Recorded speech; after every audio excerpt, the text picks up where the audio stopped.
Skip now. Hello. Lovely to see you. You look like you're in a very nice sunny place. But it's how weird it is when you're freezing. So it so happens you freeze when your face is looking something.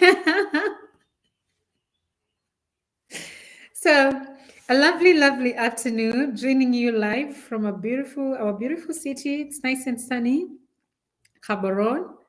I'm joined in here by my colleagues, and we are here to celebrate our forthcoming event, which we are super excited about. And we want to invite you all because you have to join. So, this is Miss Kim joining you from our usual podcast, Africa STEM Queen. And we want to go through the details. You coming to Africa, and if you're in Francistown, you're coming to Gabs. And if you're in Gabs, you're coming to Broadcast. You just got to be there in person. It's exciting. It is fun. There's lots of exciting things happening. Plenty of good food. Yeah, food makes me happy. And guess what? We're okay. It's only a 1 day workshop, but we're gonna leave the venue getting to know what exactly is digital transformation. What does that mean to you and I? What is this thing that everybody is calling the gold rush? If you get on social media platforms, everybody from Cape to Cairo, from London to Cairo, from New York, everybody is talking about this boom. Everybody is mentioning the figures, the monies, the $1 trillion that we're expecting to make, economic empowerment, how we are going to resolve our problems. I think Bill Gates said like 2 months ago that in the next few years, we're going to work 2 days a week. How exciting is that? Some things sound too good to be true. But then sometimes it just sounds like hype, like noise, when you're still sitting somewhere and wondering, okay, it's good, it's beautiful. There was the gold rush in US that the indigenous people, apparently most of them didn't benefit from. But sometimes these hypes can come. It's exciting. Some people are going to make millions, others are going not to. And this is one of the things we're trying to address. How can we ensure there's going to be equity within the gold rush? And much more, how do we make sure, especially us within the continent, that this time we've brought our chairs to the table, we actually leading, we're owning our voice, we're owning the narrative, we are building our own platforms, we are creating jobs. When you talk about economic empowerment, when we talk about a knowledge economy, a digital economy, a gig, what do you call it? It's a gig what? It's a gig economy. What exactly does that mean to every other person? Sometimes it just sounds, yes, it's exciting, but exactly, can you make it practical for me? So I'm just going to start with passing the mic to my bosses here. Isabella, please take us back to the topic for today after you do your own intro. And if you can advise on how, a few steps, what is going to happen on Friday? How can we benefit from that? And for those who will join us virtually, what does that mean to them? Thank you. All right. Hi, everybody. I hope you can hear me. We still seem to be having network issues on my end, which is precisely the crux of the reason why we should be progressing faster digitally when it comes to our infrastructure here in Africa, something we've been singing time and time again. Um, so today we're talking about tech disruption in Africa and our reaction to it and what we'll be doing in Africa to be able to um, step up to the plate that's, now availed to us and isn't going anywhere. And essentially, our answer to the tech disruption that's currently happening is the Future Tech Ignite bootcamp that will be running on the 1st of August.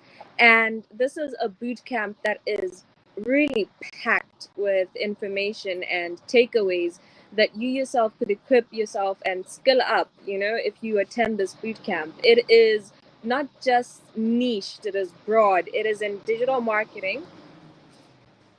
Sorry. Let's give them a second.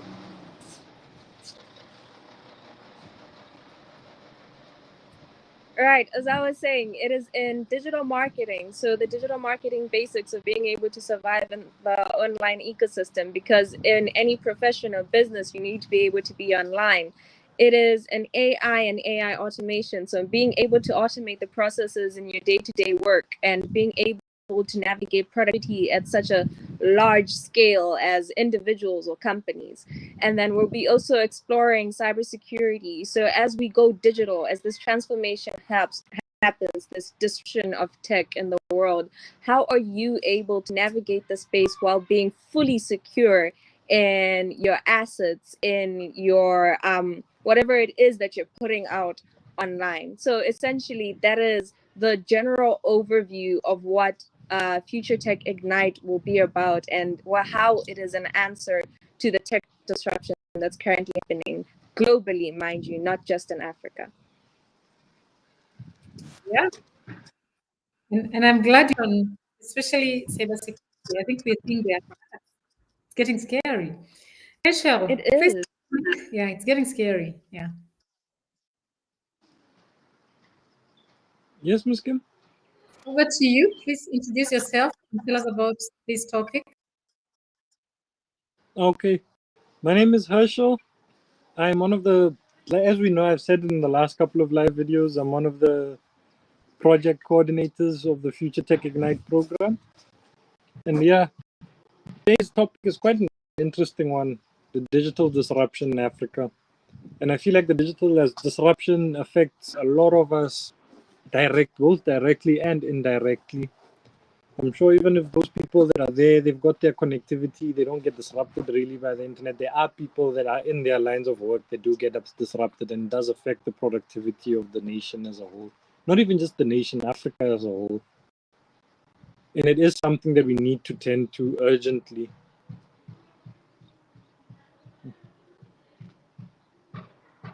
Yes, indeed. Yes, indeed.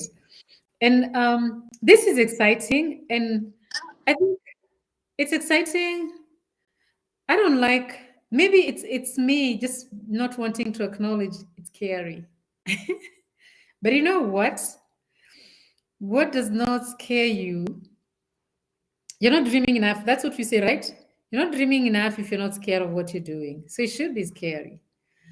But I think the thing I avoid on talking about fear is we don't want to sound like we're just spreading fear, and we don't want to allow fear to take up our energy, our zest, our focus. So we don't sit and just go like, and what are we going to do? No, we want to be very much action oriented. I don't know if you've seen it spreading. I'm not sure. Yes, I think I checked to check if it was factual. It's trading on social media, I think, since yesterday that the guess which country has the highest users of ChatGPT in the world? Do you know? You don't want to know. Do you want to make a guess? We do want to know, Ms. Kim, please educate us. It's no, it's a report that came yesterday. I saw it on LinkedIn. I just picked it and put it on AI to ask, is this true? The only thing it didn't tell me is who did this report? When was it out? I don't know who researched on this, but who is it? Kenya. So I'll share with you the clip. So literally, our fellow Africans are beating Asia and beating US with all the challenges we have within the continent. Because we know this is exciting, yes, it's scary. We still like going like, how are we going to deal with infrastructure? But we get going. We know if we're going to have to share one smartphone, we share one smartphone. So this does not mean necessarily that every household in Kenya has access to internet, has access to smartphones, has access to electricity, but they get by. People are literally getting by. This is the resilience and the innovation that I love and I embrace about Africans. We don't sit and wait. We get things done. Literally, we get things done. We don't go like, how are we gonna train 100 kids with 5 laptops? No, we make a plan. And kids go home having had 100 kids can be flying 2 drones and every child will learn. We are super innovative. We are inherently problem solvers. And it could be our life, the reality is that we encounter what we face every day. But addressing you and talking to you as our youth that we're looking up to and waiting for you as the champions and the agents of change within the continent and globally. Some few things that get of concern as we talk about disruption. Careers are getting disrupted in a massive way. Education systems are getting disrupted. What's your take on that? The disruption is affecting literally our livelihoods because when we talk about cybersecurity, it's becoming a threat. It actually makes me quite concerned when I see in WhatsApp groups now, Basade Baholo, our elderly, talking about the scammers. Yeah, because our elderly, I think, are the most vulnerable. I think they're the biggest targets. And how do we make sure? So as careers, our livelihoods, our communities get disrupted. Isabel, tell us, how do we make sure that people are super prepared for the digital transformation? Thank you. Thank you for the question, Ms. Kim. That is quite an open-end question, and it is not one that I can answer in its entirety, but I can share my personal perspective on it. And I feel like the onus falls on every single one of us as individuals. It is about taking personal responsibility for the reality of our world now, right?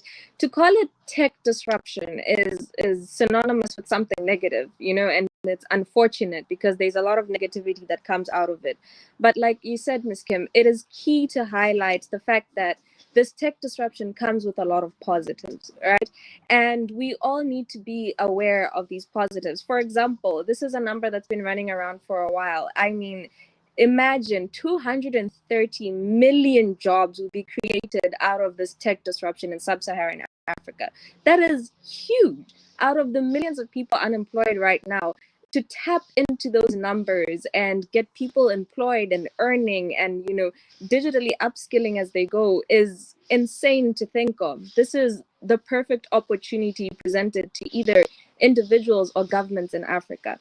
And right now we can speak to the powers that be. We can encourage this improvement of infrastructure. We can encourage a shift in direction within schools and people who are in charge of the education system. But we cannot make those decisions. We cannot influence such decisions without a power in numbers, without voices being heard. So every single individual needs to take personal responsibility for what's happening. So you need to tap into the digital space. You need to learn about what's happening, educate yourselves, and tap into all these opportunities that are presented. And now when we're one as a voice, that's when we speak to our governments, to the kind of opportunities that are available to us and how to protect ourselves simultaneously. And we might be a drop in the ocean as Future Tech Ignite. We're teaching you how to protect yourself, how to navigate the digital world. And I understand that this is not like a mass movement as of yet, right? But it is a step in the right direction because we have taken on personal responsibility to teach and educate ourselves and the people who come to us to learn about this. So yeah, that's my personal perspective on that. I love it. And you know what? It's such a fulfilling thing to go like you have something to tell your great grandchildren. Easy, you have something to tell your great grandchildren. When the disruption came, I didn't just sit and watch. I rose up to the occasion. I was there. I trained every day. I was on a podcast. I spoke to people. I was a change agent. I did something about it. It's Mm. beautiful. It's beautiful. So, Heschel, as I think a youth leader, can I call you that? I don't know about that, Ms. Kim, but okay. As a youth leader and somebody who has very high standards of being extremely ethical and wanting things to be done the right way, What do you feel youth are contributing so far, and what more can be done? Mm. I feel like with youth, well, I feel like there's one thing that they need to stop doing actually. I feel like the youth need to stop waiting for the perfect circumstances, but then the perfect circumstances or validation, but they should rather just jump the gun and just do what they need to do, Miss Kim. They should stop waiting for anyone to come and save them. They should stop waiting for savior. They should fix it for themselves. They should learn out loud. They should explore all the opportunities out there. They can self teach. They can go on YouTube. They can go on Coursera. They can figure out, try and teach themselves, educate themselves, Miss Kim. Join our workshop. Join our workshop essentially. You should also not just focus on the problems within them to find the solutions at home. You can also collaborate with people across borders. You'd find that there's someone that has the solution to the problems we have this side, who's sitting in Nigeria, who's sitting in London, who's sitting in Texas. They have the solution to the issues that are causing our disruption here. And they should explore those, what you call it. Yeah, they should explore outside the borders. Also, not just sitting back and waiting to be saved. They should also build their digital portfolios. It doesn't have to be something magnificent. Should, even if it's just a basic portfolio, just something to show for them, it would help quite a lot, Miss Kim. Also, like exploring the tools that we have in today's day and age, the AI tools that we have out there, the automation tools, education tools, the vocational tools we have out there. They should explore those and build their muscle, make sure that they can fight back. Absolutely, absolutely. I wonder, where do you think they're holding back, or do you think they're busy tinkering? Do we expect so much? Do we put a lot of pressure on youth? Everyday youth, this, youth, that? Because you sound like you're not supporting the looming university strike. But you don't No, answer. I am supporting that university strike, Ms. Kim, but I'm not. You're being quite political right now, Ms. Kim. I do not have a stance. I do not know politics. Okay, okay. I'll edit that part. You're not supporting the university strike. I think, Miss Kim, if I'm to answer in the in a direction, I think the youth unfortunately have the burden of carrying too much because of our naivety, so to speak. So we're still in a world where we can change everything. And we're moving in spaces where we're thinking we can affect change everywhere and do everything. And simultaneously dealing with the everyday, fluctuations of life. Right now, with inflation, it's affecting all of us. I mean, speak of the political that you just spoke of. People are rallying together because they were promised more money by the government in schools. And it's not because there's this inherent need for greed, but rather people are desperate to get more money to survive in a world where things are increasing in prices every single day. It's really expensive to exist right now. And you find that the youth now has to deal with so many things at once, especially in a global village as ours. We're met with problems every single day. You're scrolling on social media. There's so many things to pay attention to drive impact toward. And there's an exhaustion that comes with living in this day and age, especially a digital age. So I think it is a situation where there are voices out there, but Mhm. the majority isn't acting because there's just too much. There's too many voices speaking at once and too many things to pay attention to. And sometimes these things fly us by. Now you're thinking about your tuition, you're thinking about how much money you should be getting from the government, and you're not thinking about how to upskill yourself because that is your priority focus. You're not Yeah. thinking about how to make more money while inflation rises. So it's a thing of just divided attentions in a world where so much is demanded of us.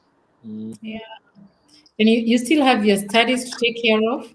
And sometimes you Mm. have to have side hustle to just get by. Yeah.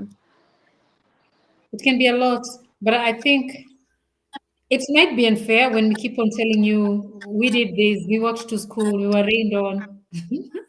And maybe that's why you say, "Oh, your time. This is not your time." And yes, it's time to change the narrative. You could mute a little bit. I'm just hearing myself, the echo. It's important, but it's still important that we keep on raising this awareness because if you think about it, like every time we call out, I'm also appreciating that youth seem to really have risen up to the occasion. Every time we call out, be it volunteers, be it like now the job, I mean, we've not even had time because you advertise a job and you add up with 1,000 CVs, which shows people are proactive. People want to change their lives. They're trying to do something. So, as when we launch free courses as well, people want to do that.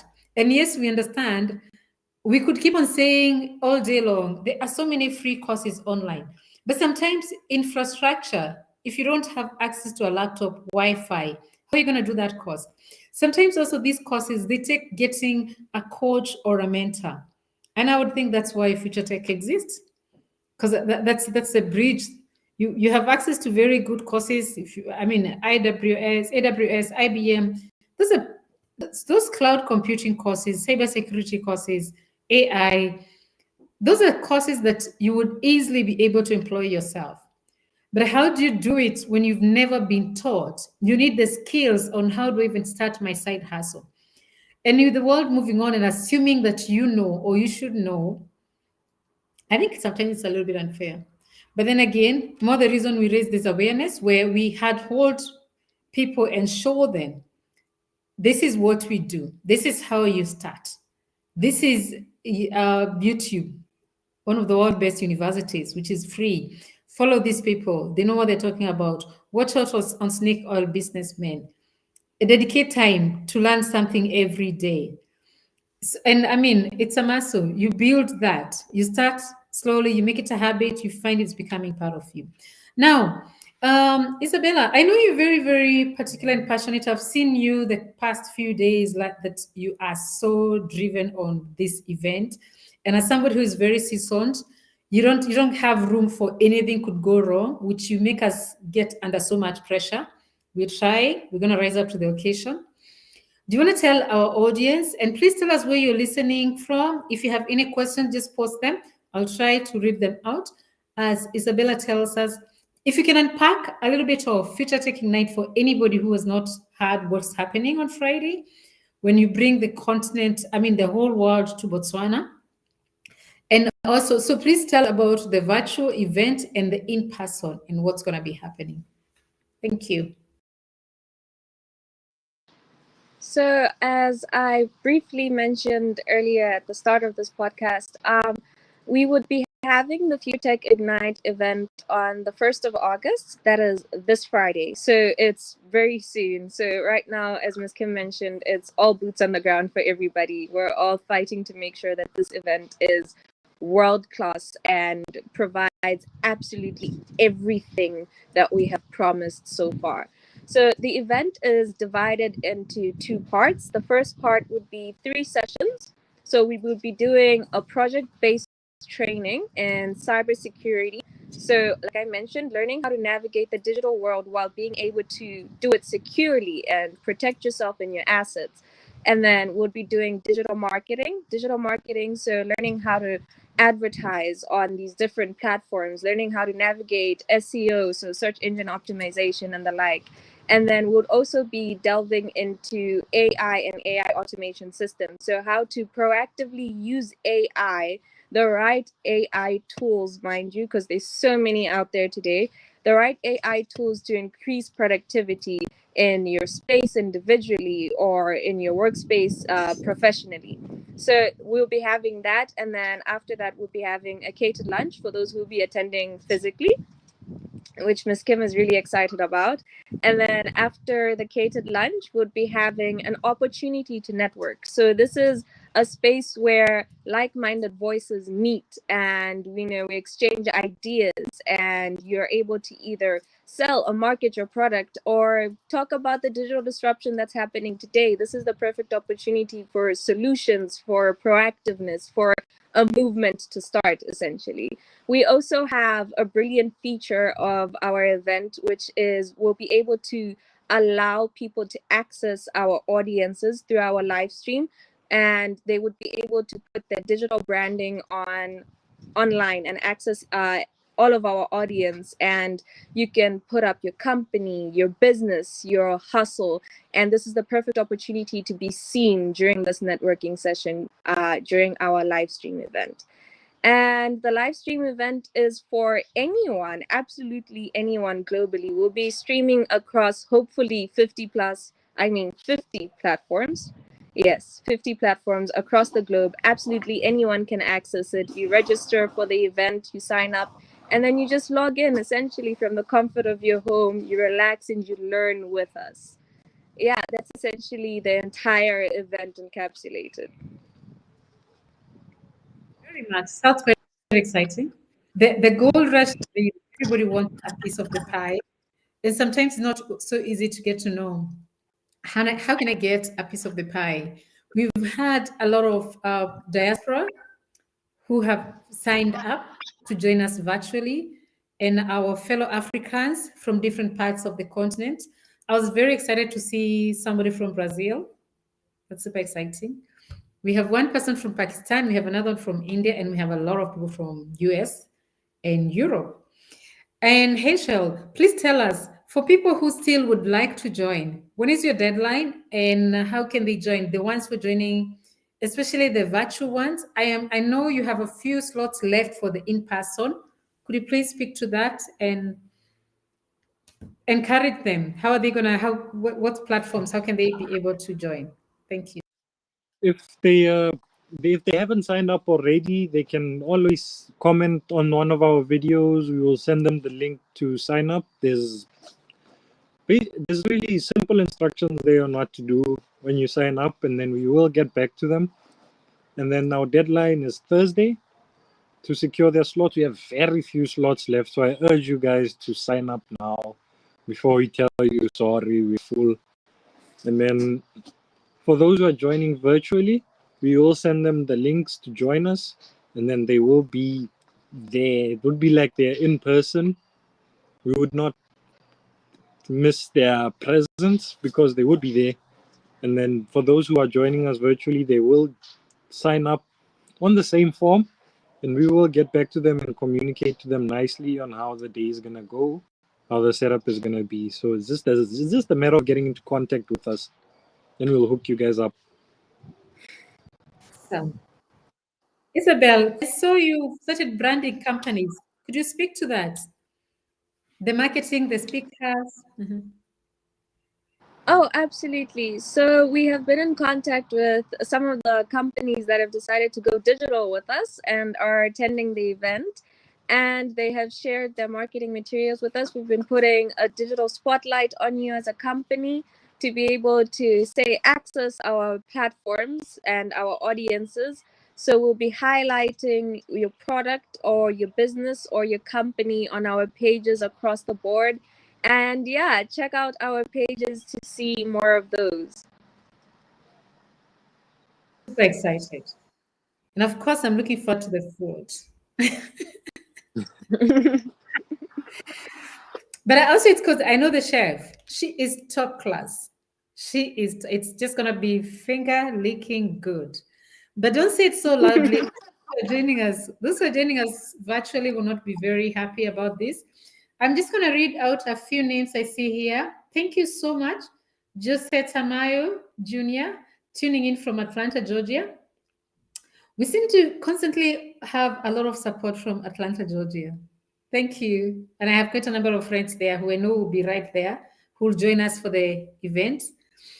Then we have Ablazi Zohiri. This is Aziz from Africa Voice Dialogue. Please know we're encouraging as many broadcasting houses as possible to join us. We can share with you the link and you can stream on your platform. This is It's time for Africa. So we need to just get on top of the mountain and tell the entire world we are here and we are changing the narrative. So Aziz, he says in Casablanca, Morocco, and he sent us his link. Then there's Muremi Joka from Nairobi, Kenya. Habari yako Muremi? That is actually I spoke Swahili, but I can speak to Muremi. I can say, Kohanati Muremi. That's my mother tongue. So this is somebody literally maybe from my hood. How awesome is it? Digital platforms unite us. Then we have Faustin from Kigali. Hey, Faustin, please join us. We're super excited. We see a lot of stuff that's happening in Rwanda, and we want to learn from you and network. Hubert Mutubuki from Zim. Thank you, Hubert. You're most welcome. Thank you, everyone. We're going to be live again tomorrow, same time, or maybe 5, but we'll let you know because today I had a bit of a beating from most of our diaspora in the US because 4 is pretty early for them. That's their, some of them 5 a.m., 6 a.m., something like that. So we might push the hour as tomorrow we might be doing our final podcast as we get super hectic and ready to set Africa and put it on the world map, the entire continent of the world map, of course, starting in Botswana. So we super sure. I don't want to use the word super convinced because then it sounds like I'm doubting. No, we're not doubting. We're sure. We're gonna give you the skills you're looking for. This 5 million shortage of jobs for cybersecurity, data cleaning, cloud computing. We're the youngest continent. If 60% of our population is under 35, then all we need is to scale them. We constantly say we don't have a shortage of job, it's a shortage of skills. And when the student is ready, the teacher shows up. And now the student is ready, and the village has also risen up to the occasion. So when the village decides, everybody gets the boots on the ground and we get the job done. Thank you. Thank you. If you could give us your closing remarks. Do you want to start, Isabel? I'd like to say I'm really excited for the event on Friday. This is the perfect opportunity for anyone who wants to upskill or explore tech if you've had no experience with it, or rather, if you just like to expand your knowledge with us. This is an amazing opportunity. This was something that I was looking for, say, 5 years ago personally. So I'm really, really excited to be a part of it. And of course, I encourage absolutely everyone to start building their digital portfolio now because the boom is happening and you need to tap into it before it escapes you because it's going to keep growing and growing and growing, and your growth is just as important. Thank you, Isabel. Mr. Heschel? I genuinely, all I can say is that I'm looking forward to meeting everyone. The networking session I'm very excited about. And the food, like Ms. Kim said, we're looking forward to that. And I urge you guys to, wherever you are, to sign up for our workshop. We only have a limited amount of spots available for you guys. See you on Friday. Thank you, Heschel. You see, you guys make it out like I'm the foodie. I'm not the only foodie. Oh, Lord. Let's see how to make it up for our virtual community. Because yes, we're gonna get a serious beating. But then that's an opportunity for them now to make a plan and come to Botswana. Right? This is a build up to a very big, Absolutely. yeah, it's a build up to a very big event. So get in the room, be counted. Yeah. Thank you, everyone. Get. Thank you, our listeners. Yes. Want to say something, Aisha? No, I said get in. Yes, get in. Tena. Thank you so much. Thank you, Isabel. Thank you, Heschel. Thank you, our Thanks, listeners. Ms. Kim. See you soon. Goodbye for now.